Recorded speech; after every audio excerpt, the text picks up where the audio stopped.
Hi, folks. Welcome. We're going to give folks a few minutes to join.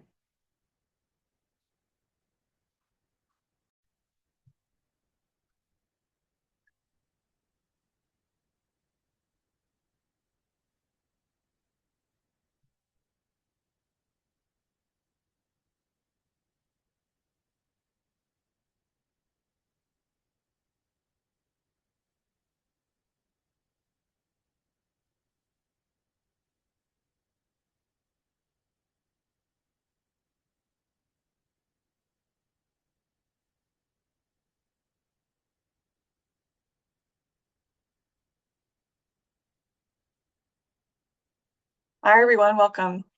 We're just going to give it about another minute or so for folks to join.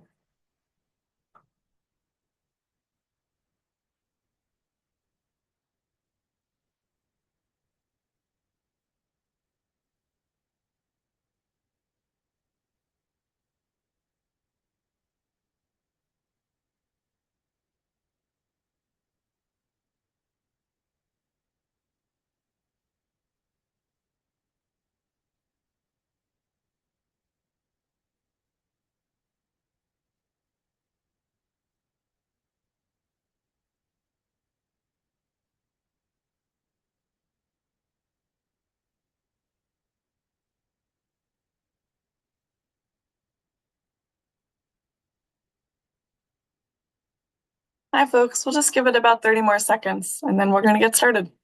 Thanks for being here.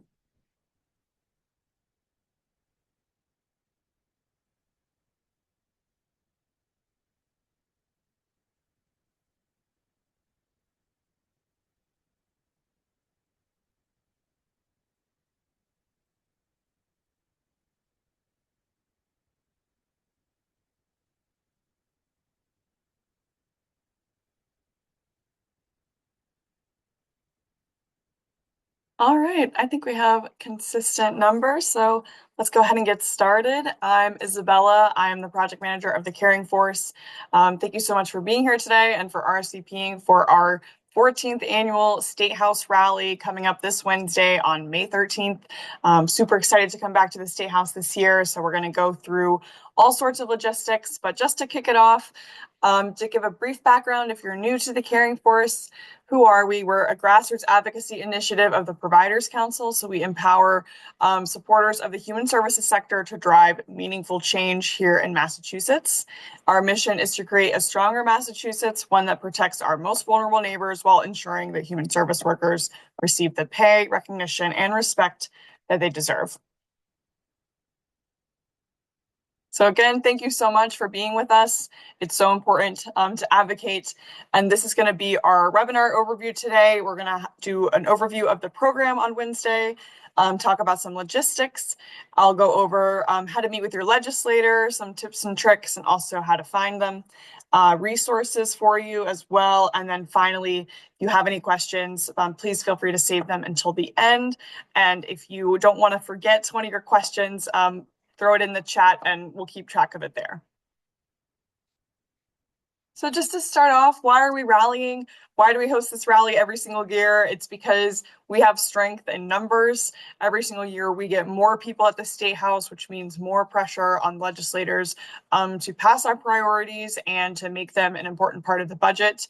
We also encourage folks to come together because everyone who works with human services sector, everyone who's a friend or a family member of the sector, you're all experts in your own life and how it relates to human services. And so we really encourage you to come and share your stories with your community, but also with legislators. It's so important that they see the faces behind the sector and it's not just a line item in the budget to them, but that there are real people with real stories who really need more support here in Massachusetts. So that's what we're really trying to do when we have these rallies.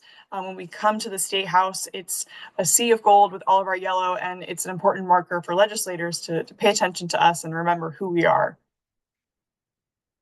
Just to review some of our Caring Force priorities for this year, we always focus on trying to increase the budget for human services at the state level, and passing legislative bills. So the first one is we'd like to pack forward 85 million from the FY26 Chapter 257 reserve to the FY27 in the closeout budget. So what does that mean?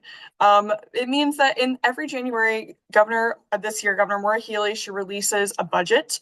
And this year she released a $175 million line item for human services specifically. However, there is still 85 million needed to fully fund the sector according to the data that is there. And so what we're trying to do now is have legislators push leftover money from last year to the budget this year, specifically to close this gap for human services. So that's what we're trying to do with the budget. The other two things are our legislative priorities. The first is pass an act relative to livable wage for human services workers. And this is something that is related directly to salaries for human service workers. And I'll go into some more details in just a minute. And we're also trying to pass an act relative to loan repayment program for human services workers. And you can see our two bill numbers there. So just a quick take it back to civics lesson. How does the bill become a law? First, in Massachusetts, it's important to note that the legislative session is 2 years, not one. So the bill was filed, our two bills were filed by our legislative champions in January of 2025, so last year. They've made it all the way to about step 7. So it's both waiting for floor debate in both the House and the Senate. Once it's been decided to go to floor debate, from there it gets the final review before heading up to the governor.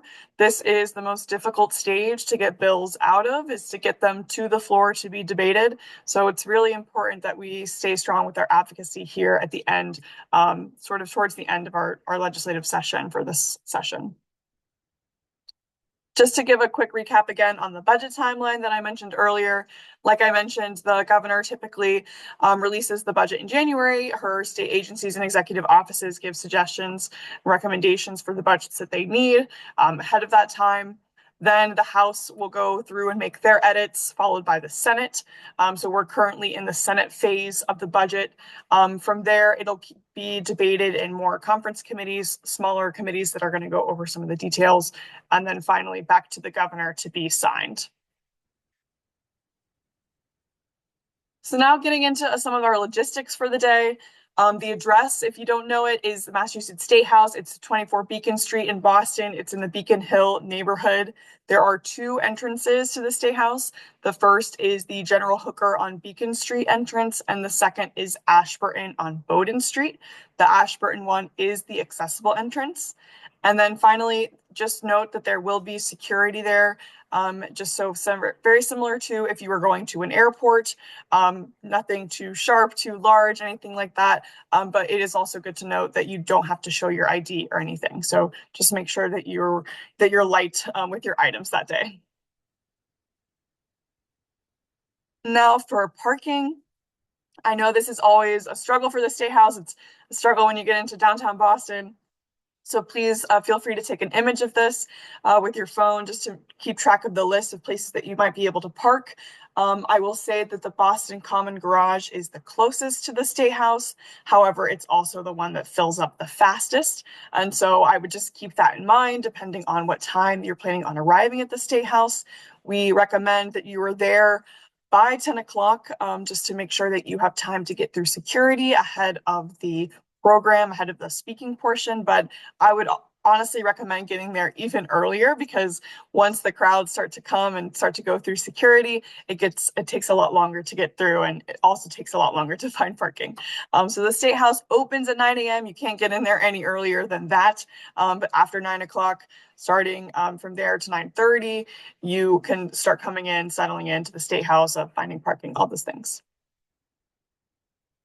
Once you get inside, the program is going to be located on the second floor. It is in the Great Hall and / Hall of Flags room. So it's the room very aptly named with all the flags in it. And we also have an overflow room right outside of it, which is the grand staircase. So you'll probably be able to follow the throng of people in gold shirts that are coming into the State House to find your way, but just in case, we also will have volunteers that are directing you to the room, and also are there if you have any questions throughout the day. So just try and find somebody that's in a red shirt. You can kind of see an example here in the image, and it should also say staff in the back in big yellow letters. I would also recommend making sure you wear comfy shoes in addition to your Caring For shirt, just so that you have ease of walking around the State House and coming up Beacon Hill. So for the rally program that day, registration and networking starts at 10 a.m. Then we'll have a speaking program at 10:30. And then finally, we will all disperse to speak to our legislators at around 11:15, no later than 11:30. At registration, what you'll do is you don't have to sign in, but what you need to do is check in to get materials. We have these leave behind letters for you, and these have been sent out to everyone who's on the Caring Force mailing list already, but I will also be sending it out to everyone who signed up for the webinar. So we encourage you to print this ahead of time, fill it out ahead of time, just to save yourself some time on rally day. We will also be providing a light breakfast and water. No coffee though, so make sure that you bring your own if you need some. And with these documents, I'll explain just in a little bit, but these are our leave behind letters that you'll take to help you prepare for your legislative meetings. For the speaking program itself, it'll start promptly at 10:30 in the morning. We'll have introductions from our CEO at the Providers Council, Bill Jelinek, followed by some remarks by Stephanie Steed, who is our chair. She's also the CEO of 18 Degrees, and she'll be introducing our speakers of the day, who will be sharing their human services story. Finally, we'll also be awarding our Caring Bear Award to two legislators who have been champions over the past year for human services. So as you can see in the corner of our very cute teddy bear, QT, he is what we give to legislators every year who are supportive of the sector, who help us with our amendments and pass our bills. So this year we're honoring Representative Michael Finn and also Senator Robin Kennedy. And we will also hear remarks from Senate President Karen Spilka, who has been a longtime supporter of the sector. So we're very happy to have her back. Finally, after the programming, everyone will split about 11:15. You'll, ahead of time, I'll show you a slide on how you can invite your legislator to the rally and make sure that they're there and in their office when you're there so that you are able to talk to them. I recommend gathering by agency or region in groups of 6 to 8, although we definitely understand that sometimes you have groups that are much larger than that, and that is totally okay. Just try not to totally overwhelm the office, I think, of the legislator, but all of you have the right to be there. So if it's bigger than 8, don't worry. We have this website as well that I recommend you take a picture of, but we also have a QR code in just a few slides that you can scan. But if you'd like to share it out, I recommend taking a photo of this. This is how you can find your legislator on the Massachusetts government website. We're also going to have QR codes with the same link posted around the State House that day to help you find your legislator and where their office is. You can also use your personal address or your work address when trying to find who is your legislator. You are constituents of both areas, so feel free to just choose whichever one is best fitting for you or best fitting for your group. Finally, you'll leave the leave behind letter with your legislators or with their staff with your information and your priorities filled out. So this is an example of what the invitation template for legislators look like. We have this all set up on our website where you can send it as is, or you can also make some tweaks, let them know that you're going to be at the State House rally or about what time you're going to be there, things like that. So this will also be sent out to you after the webinar. And then I'll give you a second to scan the QR code if you'd like to find your legislator. On every page, they also have their office number. And just a quick tip and trick, we'll have some maps available with our volunteers to help guide you if you need help that day. But typically the first number of the office is indicative of the floor that they're on. So if it's 403, they're on the 4th floor, 3rd office. So I recommend checking that out as well. So I'll give you about 30 more seconds to scan that code if you need it.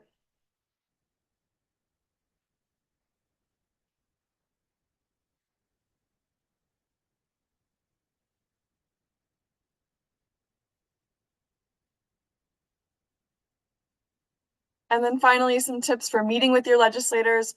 Always introduce yourself, ask to speak with the legislator themselves or staff about the Caring Force's priorities. Give them the leave behind document that we'll have for you, and then also share your personal story. We'll have the talking points, like I mentioned, on that leave behind letter to help guide you, but it's really important that they just hear about you and what's important to you as a constituent, why you need more support in your work, or why your friends or your family do, why they need more support in human services. This is really the time for you to just take your personal experiences and share them in the light of that with legislators. It's really important for them to be able to humanize the human services sector. And so these stories, the stories that we have with the speakers that we feature and with advocates that come visit in the offices, are all part of humanizing the human services sector and making them realize how essential it is to pass our bills. So we really encourage you to do that. They, at the end of the day, work for you. So I know it can be a little nerve-wracking sometimes to speak with elected officials, but they're really there to listen to you. That is their job. So please feel free to share whatever you would like with them, especially the Caring Force priorities, and then, of course, thank them for their time. This is a zoomed in version of the script that we're going to have. It'll just have a place for your name, your email, and that's so legislators can get back to you. And then also just a couple notes about what organization you work for and how the services that you deliver or access help your community thrive. Then we have a couple of facts for you that you can share with legislators as well. And these are all facts that are from our latest report about the human services sector. So just to dive in a little bit more about our two bills, we have, again, the livable wage bill. And the problem that this is trying to address is that the low wages of the sector cause recruitment and retention issues, which also produces wait line for services, program closures, forced overtime, and a lower quality of life. And so how to fix it would be passing an act relative to livable wage for human services workers. And this eliminates the pay disparity that currently exists between the salaries of nonprofit human service workers and state workers who are doing the same job, similar titles, very similar work. So what we're trying to do is make sure that everybody in the nonprofit sector has a livable wage, that they're able to sustain themselves with this position, and keep contributing and helping the most vulnerable in Massachusetts, while also being able to support themselves. Our next bill is our loan repayment bill. And the problem that we're trying to address here is the lack of affordable higher education for human services workers and the burden of student debt, which greatly contributes to the sector's recruitment and retention difficulties. So having this bill passed would help organizations recruit and retain, because the state would directly pay off loans up to a certain amount, as you can see here on the slide, for what kind of degree it is. But for folks who are committed to staying into the human services sector and commit to staying at their agency for a certain amount of years.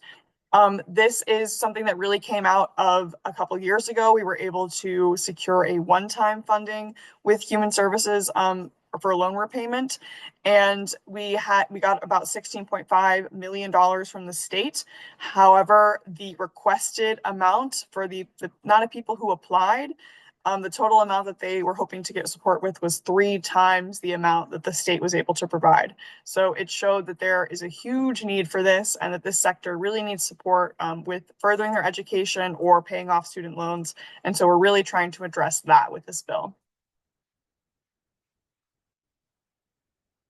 Some other tips for a successful rally: if a legislator or a staff is unavailable, feel free to just leave the leave behind letter with whoever's in the office, and with a note, if you'd like to add a different note asking them to call you back or email you back, or just leaving the note with your priorities there. Feel free to also take a photo with the legislator and their staff, post them or tag them on social media. Legislators, they're just like us. They pay attention to when people are being tagged on social media, and it also pressurizes them too, to remember who the Caring Force is and to remember our priorities and why they're so important. Also, feel free to follow up with any questions that you might have, especially about how our bills are doing and whether or not they're able to support them. And you can send thank you emails or cards.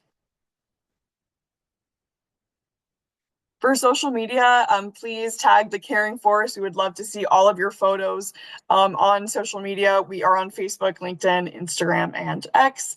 We also encourage you to use hashtag CaringForceRally on any posts that you do. And like I mentioned, tag your legislators. Definitely tag your legislators. And if you'd like a QR code to help you find our social media, I'll give you a few seconds to scan this. This is our QR code that leads to our link tree, actually. So it has a lot of different resources for you, from the link to our blog. You can read about our latest workforce hero. You can read some more about the State House. It has the link to find your legislator. Hopefully anything that you might need ahead of Rally Day, you can find through this link.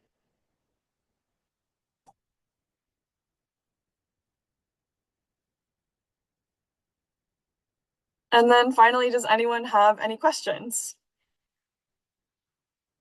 You can feel free to raise your hand and unmute, or you can put something in the chat.